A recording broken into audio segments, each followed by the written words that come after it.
Hello everyone, this is Richmond, your RL Vibes, and right now we are rushing to go to Trinity kasi marami tayong gagawin, marami tayong set up since today is the Campus Club Fair 2025. So right now, I'm here sa condo ng isa sa mga org mates ko because nandito yung mga gamit for design sa booth namin.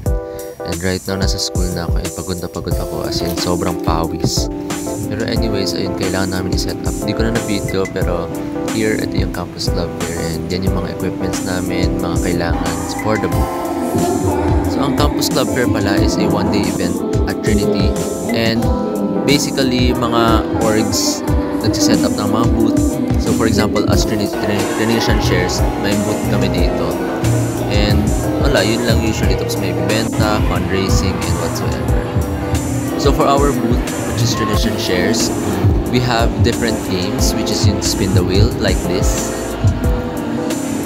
And we also have iced tea. So basically, Trinitian Shares has these games for fundraising since we need funds para sa mga upcoming events namin since wala kaming budget talaga.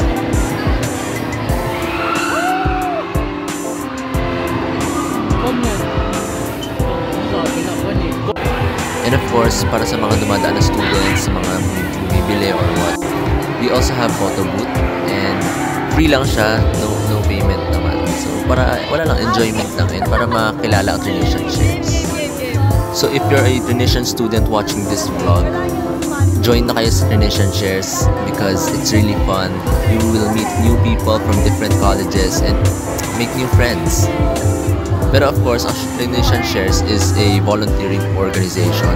So basically, we volunteer in different communities, community outreach program, connecting with different projects, and so sadly, this will only just be a short vlog since I wasn't able to film much because I am one of the officer in charge sa booth. So, syempre priority ko pa rin ang org. Pero at least I vlogged some, diba?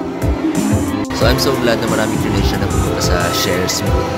So hopefully to see you next year as maybe a member or volunteer. So that's the end of my vlog. Do check out my other vlogs since marami pa ako napopost dyan. So peace out. See you.